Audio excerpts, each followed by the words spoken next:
Israel menghancurkan posisi rezim Iran setelah Tel Aviv siaga menghadapi serangan baru yang terkait dengan Garda Revolusi Islam Iran.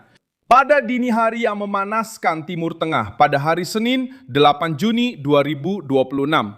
Reaksi Israel menghantam target-target militer di barat dan tengah Iran. Menempatkan Teheran, Isfahan, Karaj, Tabriz, dan Kermanshah di bawah ledakan-ledakan dan memperlihatkan titik yang coba disembunyikan oleh rezim. Ketika Iran menargetkan Israel, Israel tidak membalas dengan nota diplomatik, melainkan membalas dengan menghancurkan struktur yang memungkinkan terjadinya serangan. Trump muncul di tengah krisis karena Amerika Serikat sedang menahan tekanan strategis terhadap Teheran, mencegah rezim mengubah pemerasan menjadi kemenangan, sesuatu yang coba dibuktikan oleh Garda Revolusi. Mengapa Tel Aviv? Apakah Aviv menjadi target? Bagaimana Israel mengubah provokasi Iran menjadi hukuman terhadap rezim itu sendiri? Saya akan segera menceritakan semuanya kepada Anda. Jika Anda menyukai konten yang langsung dan tanpa basa-basi seperti ini, pertimbangkan untuk berlangganan, karena di sini ada video seperti ini setiap hari. Eskalasi baru dimulai setelah rudal-rudal Iran diluncurkan ke Israel dalam sebuah serangan yang dipresentasikan oleh Garda Revolusi sebagai respon terhadap serangan Israel terhadap struktur yang terkait dengan poros Iran. Rezim mencoba menunjukkan kekuatan, tetapi justru membuka pintu untuk respons yang lebih keras. Israel menginformasikan bahwa angkatan udaranya telah menyerang target-target militer di Iran, terutama posisi-posisi yang terkait dengan peluncur, radar, sistem pertahanan, dan infrastruktur yang digunakan oleh aparat militer rezim tersebut. Pesan yang disampaikan sangat sederhana. Siapapun yang menembakkan rudal ke Israel akan kehilangan kemampuan untuk menembak lagi. Tel Aviv menjadi simbol tekanan ini karena rezim tahu bahwa menyerang atau mengancam pusat perkotaan dan ekonomi Israel akan menimbulkan reaksi dunia. Garda Revolusi mencoba mengubah ketakutan sipil menjadi senjata politik, mengulangi logika lama rezim yang menyerang dari jauh lalu berusaha tampil sebagai korban. Namun kali ini tanggapannya datang langsung di wilayah Iran, tepat di titik-titik yang menopang serangan tersebut. Israel menyerang kota-kota strategis karena rezim tersebut menyebarkan struktur militernya di berbagai wilayah Iran. Ledakan dilaporkan terjadi di Teheran, Isfahan, Karaj, Tabriz, dan Kermanshah. Di Mashhad, sebuah fasilitas petrokimia juga menjadi sasaran yang semakin menambah bobot respons tersebut. Ini bukan hanya serangan terpisah. Ini adalah operasi untuk menghantam mesin yang menopang rezim, baik di bidang militer maupun pada struktur pendukung yang menjaga Garda Revolusi tetap beroperasi. Garda Revolusi mencoba membalas dengan mengumumkan operasi Nasr, menargetkan pangkalan-pangkalan Israel seperti Nevatin dan Tel Nov.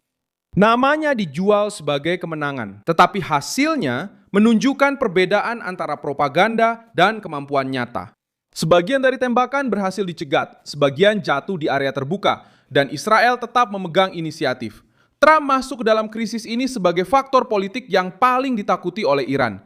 Secara resmi, Washington membantah keterlibatan langsung dalam serangan Israel, dan Presiden Amerika meminta Israel dan Iran untuk berhenti saling menyerang. Namun, pembacaan strategisnya berbeda. Trump ingin mengendalikan eskalasi tanpa memberikan hadiah kepada rezim tersebut. Dia mempertahankan tekanan, menjaga negosiasi tetap di bawah kendali Amerika, dan tidak membiarkan Teheran menggunakan rudal, proksi, dan ancaman regional untuk mendapatkan konsesi tanpa membayar harga. Disitulah rezim tersebut menjadi terpojok. Iran mencoba melemparkan kesalahan kepada Amerika Serikat karena mereka tahu bahwa Israel saja sudah menjadi masalah besar. Tapi Israel, dengan dukungan politik dari Amerika, menjadi mimpi buruk. Tuduhan terhadap Washington digunakan untuk konsumsi internal, untuk menyemangati sekutu, dan untuk mencoba mengintimidasi pangkalan Amerika di Timur Tengah. Hanya saja, taruhan ini juga meningkatkan risiko bagi rezim itu sendiri, karena setiap serangan yang lebih langsung terhadap kehadiran Amerika bisa memicu respons yang lebih berat lagi. Krisis ini juga mempengaruhi lingkungan regional.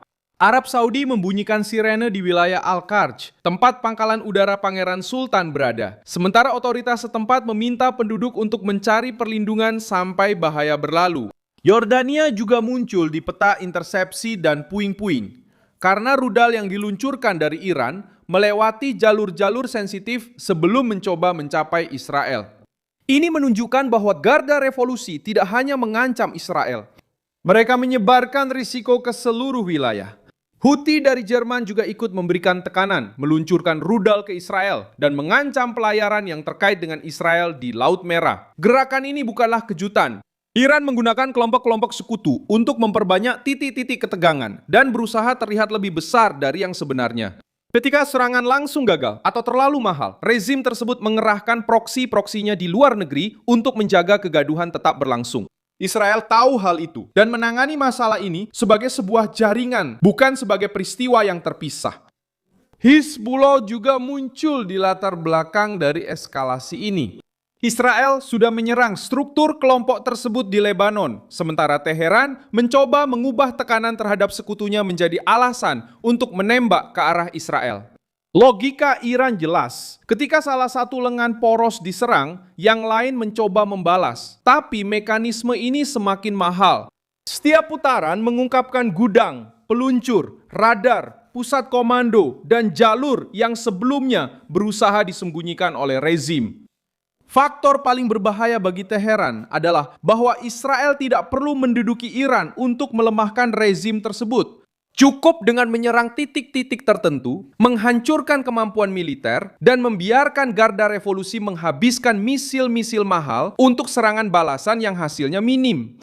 Perang darat akan menjadi kenyataan yang berbeda, tetapi perang udara dan intelijen lebih menguntungkan. Siapa tahu bisa menemukan target yang tepat. Israel bertaruh pada hal ini, lebih sedikit bicara, lebih banyak ketepatan. Populasi Iran juga masuk dalam perhitungan ini. Rezim mencoba mengatakan bahwa mereka berbicara atas nama Iran. Tapi banyak orang di dalam Iran sendiri melihat Garda Revolusi sebagai penjajah dalam negeri, sebagai sebuah struktur yang menghabiskan uang, menahan rakyat, dan mendanai perang di luar negeri. Ketika target yang terkait dengan aparat militer diserang, rezim berusaha mengendalikan dampak, mengendalikan citra, dan mengubah kerugian menjadi narasi perlawanan. Namun, dampaknya cepat terasa di jalanan, di antrean, di pasar, dan pada ketakutan akan eskalasi baru. Retaliasi dari Israel juga mempengaruhi pasar energi. Israel juga tahu dan memilih target untuk menunjukkan bahwa biaya dari ketidakstabilan akan dibebankan kepada rezim, bukan kepada mereka yang sedang berusaha membela diri. Netanyahu mengadakan konsultasi keamanan untuk mengevaluasi langkah-langkah selanjutnya. Sementara itu, pasukan pertahanan Israel menunjukkan kesiapan untuk beberapa hari pertempuran berikutnya. Ini berarti bahwa tanggapan tersebut tidak berakhir hanya dengan satu putaran ledakan. Israel harus tetap waspada terhadap peluncur, drone, pusat komando, dan kelompok-kelompok sekutu Iran. Jika Garda Revolusi tetap bersikeras menembak ke arah Israel, target-target baru bisa masuk ke dalam daftar. Trump berusaha menjaga krisis tetap di bawah kendali Amerika tanpa mengurangi tekanan terhadap Teheran. Inilah perbedaan antara diplomasi lemah dan negosiasi dari posisi kuat. Rezim tersebut menginginkan sanksi yang lebih ringan, ruang gerak regional yang lebih besar, dan pengakuan atas pengaruhnya. Trump ingin mencegah Iran mencapai posisi nuklir, melindungi sekutu, dan menghindari agar Amerika Serikat tidak terseret ke dalam perang yang salah perhitungan. Di tengah semua itu, Israel bertindak untuk menunjukkan bahwa ancaman terhadap Tel Aviv tidak akan dibiarkan tanpa konsekuensi. Krisis masih berlangsung. Dengan Israel siaga, Iran berada di bawah tekanan, dan Trump memegang kunci politik dari eskalasi yang bisa mengubah arah Timur Tengah dalam beberapa jam ke depan. Saya Milson Alves Global, dan tujuan saya adalah membuat Anda tetap terinformasi dengan kebenaran setiap hari. Tautan berita ada di deskripsi video. Beri suka pada video ini, berlanggananlah ke kanal, dan di akhir silakan lihat komentar agar Anda bisa lebih terlibat dengan komunitas Milson Alves.